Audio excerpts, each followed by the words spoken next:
Every Saturday morning for decades, something remarkable happened in mailboxes across America. A little blue envelope would arrive, and inside, a coupon. 20% off your entire purchase at Bed Bath & Amp. Beyond. No expiration date, no fine print that mattered.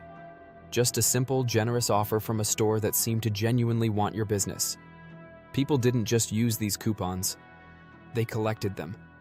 They stacked them in kitchen drawers, tucked them into glove compartments, stuffed them into purses and wallets. Some people had literal stacks, dozens of them, years old, slightly crumpled, and they'd show up at the register and fan them out like a hand of cards. And here's the thing that made it legendary. The store accepted them anyway. Expired coupons, competitor coupons, coupons from 5 years ago that had been through the wash. It didn't matter. Bed Bath & Amp, Beyond would take them. Because they understood something that a lot of retailers forget. The customer standing in front of you is worth more than the 20% you're giving up. That coupon wasn't just a discount, it was a relationship. It was a weekly reminder that this store valued you. It was a ritual. And for millions of American households, Bed Bath & Amp, Beyond was woven into the fabric of major life moments. Setting up a first apartment, registering for a wedding, furnishing a new home after a divorce, buying your kid everything they needed for their first dorm room. This was a company that had been in business for over 50 years. A company with 1,500 stores, $12 billion in annual revenue, and one of the most recognizable brand identities in American retail. And then, in the span of just 4 years, it was gone. Today we're going to talk about exactly how that happened. Not the sanitized Wall Street version, but the real story. The decisions that were made, the people who made them, the warning signs that were ignored, and what every one of us can learn from one of the most spectacular retail collapses in modern American history. Let's get into it. Chapter 1. To understand how Bed Bath & Amp, Beyond fell, you first have to understand how remarkable it was that it existed at all. The company was founded in 1971 by two men, Warren Eisenberg and Leonard Feinstein. They were both working at a discount retail chain called Caldor, which was essentially a regional precursor to Walmart. And like a lot of great entrepreneurial stories, this one started with two guys who looked at their industry and thought, we can do this better. They opened their first two stores in 1971, one in Springfield, New Jersey, and one in Rockville, Maryland. The original name wasn't Bed Bath & Amp, Beyond. It was just Bed & Bath, small stores, focused inventory, linens, towels, the basics. But Eisenberg and Feinstein had a vision that went beyond basics. They wanted to build a store that felt like abundance. Floor-to-ceiling shelves, every product stacked high. The experience of walking into a Bed Bath & Amp, Beyond was supposed to feel overwhelming in the best possible way. Like every possible thing you could ever need for your home was right there, all in one place. Through the 1980s, they expanded steadily. They changed the name to Bed Bath & Amp. Beyond in 1987, the Beyond was intentional. It signaled that this wasn't just a linen store. This was a destination. And they started stocking everything: kitchen gadgets, cleaning supplies, storage solutions, small appliances, bath products, organizational tools. By the time they went public in 1992, they had 38 stores and a clear formula that was working. And Wall Street loved them. The IPO was a success, the stock performed well, and the company entered one of the most sustained growth runs in retail history. Through the 1990s and 2000s, Bed Bath & Amp, Beyond was almost untouchable. While other retailers struggled to figure out the internet, while department stores watched their traffic decline, while mall-based retailers started showing cracks, Bed Bath & Amp, Beyond just kept growing. They expanded into Canada. They acquired Bye Bye Baby. They picked up Harmon Face Values, a health and beauty chain. They were building a retail ecosystem. At their peak in the mid-2010s, they had over 1,500 stores, employed around 60,000 people, and generated roughly $12 billion in annual revenue. The stock hit an all-time high of around $80 per share. And the coupon, that famous, ubiquitous, slightly ridiculous coupon, had become one of the most recognized direct mail marketing programs in the country. They were mailing out nearly 7 billion coupons per year. 7 billion. That's roughly 21 coupons for every single person in the United States. It was expensive, but it worked. It drove traffic. It built loyalty. It kept customers coming back. Eisenberg and Feinstein ran this company for nearly 5 decades. They were conservative operators, not flashy, not visionary in the Silicon Valley sense, but deeply competent retail executives who understood their customer, protected their culture, and never lost sight of what had made them successful. And then, in 2019, they stepped back, and everything changed. Chapter 2. The activist investors arrive. The trouble actually started a few years before the founders left. By 2017, Bed Bath & Amp, Beyond's stock had been declining for several years. Revenue was flat, margins were under pressure. The company was dealing with the same headwinds that were hitting all of big box retail. Amazon was growing, e-commerce was accelerating, and consumers had more options than ever before. Now, this is a critical moment in the story. Because Bed Bath & Amp Beyond wasn't in free fall, it was profitable. It was generating cash. It had a loyal customer base and a well-known brand.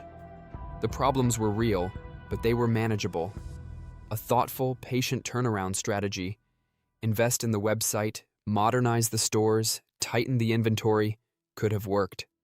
But patience wasn't what Wall Street wanted. In 2019, a group of activist hedge funds, including Legion Partners, Macellum Advisors, and Ancora Holdings, acquired a combined stake of around 5% in Bed Bath & Amp Beyond and started pushing hard for radical change. They publicly criticized the company's leadership, its strategy, its cost structure, and its board. They argued that the company was fundamentally mismanaged and that the founders needed to go. Now, activist investors aren't inherently evil. Sometimes they identify real problems and push companies toward necessary change. But they operate on a specific time horizon. They want results fast because they need to show their own investors returns. And that short-term pressure often leads to decisions that look great on a quarterly earnings call and catastrophic 3 years later. The board, feeling the pressure, made a decision. Eisenberg and Feinstein stepped down. The activist investors got board seats.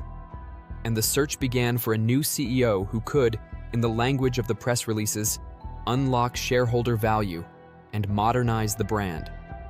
The person they found was Mark Tritton. Chapter 3.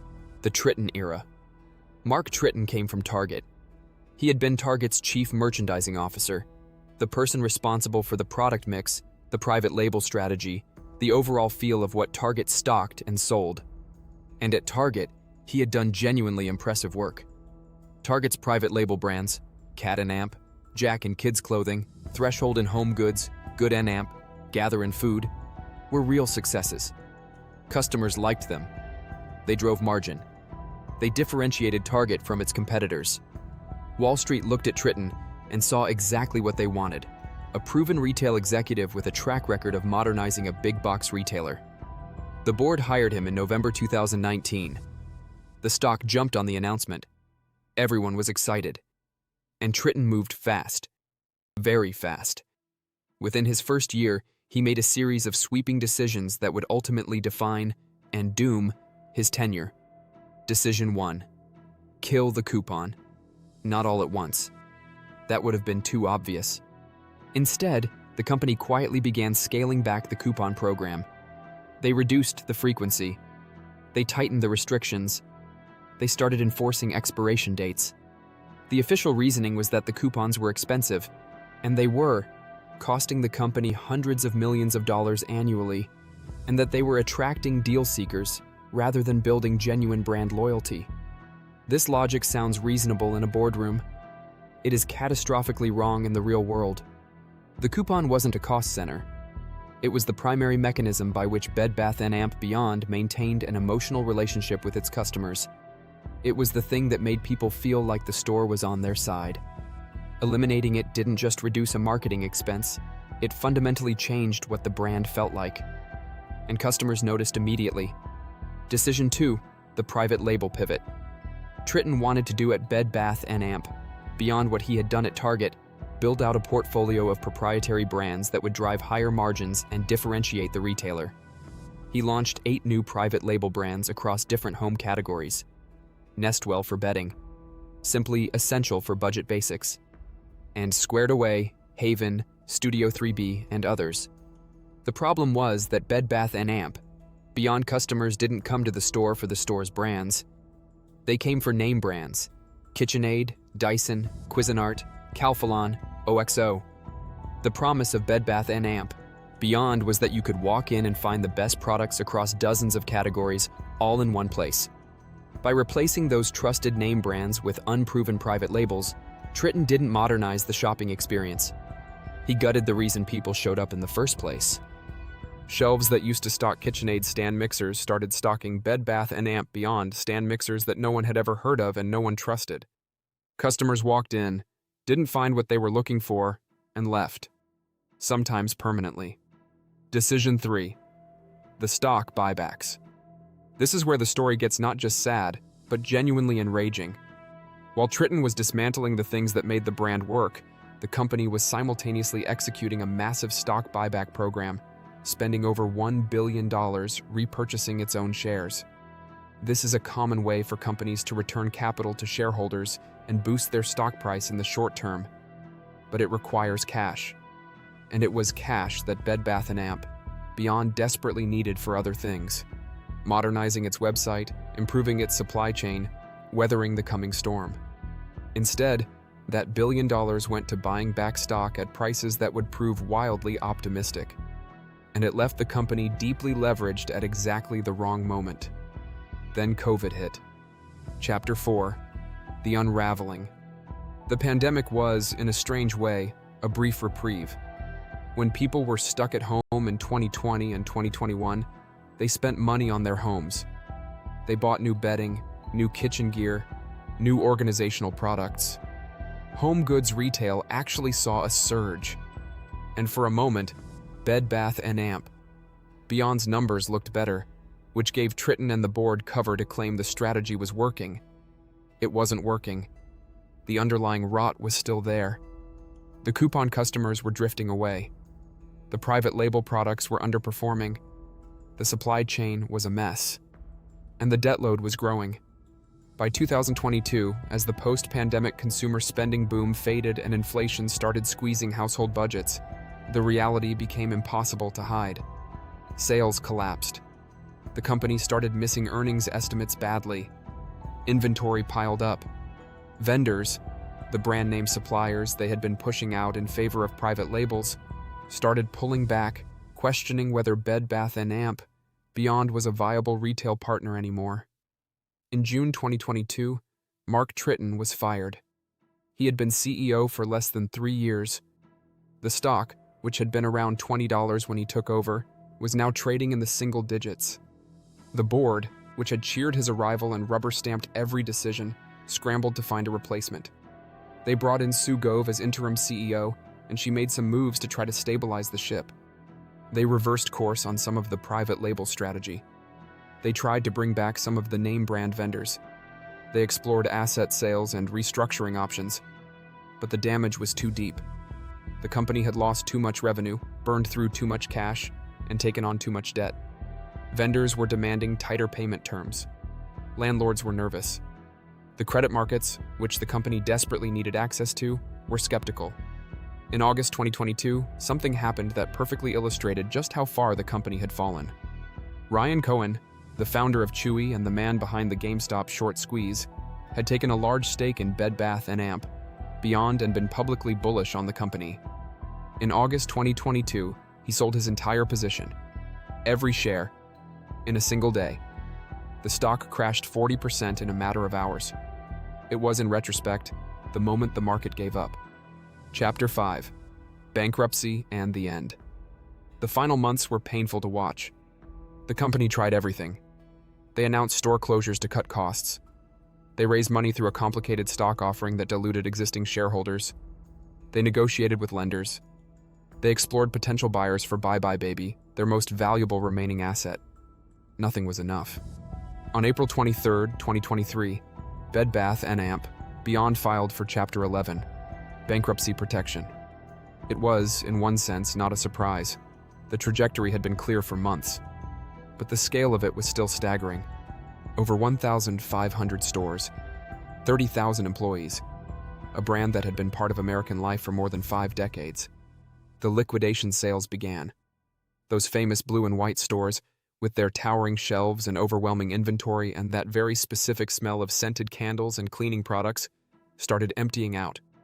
The merchandise went first, marked down 30%, then 50%, then 70%. Then the shelving units themselves went, then the fixtures, and then the lights went off.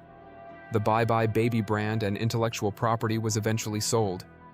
The Bed Bath & Amp, Beyond name and website were acquired by Overstock.com, which rebranded itself as Bed Bath & Amp, Beyond, a strange afterlife for a brand that had once meant something real. But the stores are gone, the jobs are gone, and the little blue envelopes stopped coming. So what do we take away from all of this? The easy narrative is that Bed Bath & Amp, Beyond was killed by Amazon, by e-commerce, by the inevitable march of progress that has claimed so many brick-and-mortar retailers. But that's not really what happened. Plenty of physical retailers have navigated the digital transition successfully. Home Depot, Target, Costco, TJ Maxx. They figured it out. They found ways to make the in-store experience worth having while building functional digital businesses alongside it. Bed Bath & Amp, Beyond didn't die because of the internet. It died because of a very specific sequence of decisions made by very specific people who were optimizing for the wrong things. They optimized for short-term margin improvement at the expense of long-term customer relationships. They listened to activist hedge funds with 18-month time horizons instead of the customers who had been walking through their doors for 30 years. They brought in a CEO whose entire thesis was based on a playbook that had worked somewhere else, without asking whether it was right for this brand, this customer, this relationship. And they killed the coupon. That $12 coupon that cost them a few $100 million a year and kept tens of millions of customers emotionally invested in the brand. They looked at it on a spreadsheet and saw a cost. Their customers looked at it in their mailbox and saw a relationship.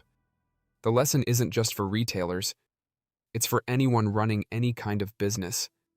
Your customers aren't just transactions, they're relationships. And when you break those relationships in pursuit of margin, you don't just lose a sale, you lose a person. And sometimes you lose everything. If you made it this far, thank you, genuinely. These stories matter because they're not just about companies. They're about decisions, about the gap between what looks smart on paper and what actually works in the real world. Every week I break down stories like this one, iconic brands, billion-dollar mistakes, the business decisions that built empires and the ones that destroyed them. If that's the kind of content that interests you, hit the subscribe button and turn on notifications so you don't miss the next one.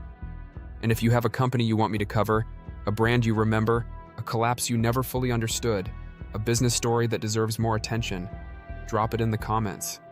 I read every one. I'll see you in the next video.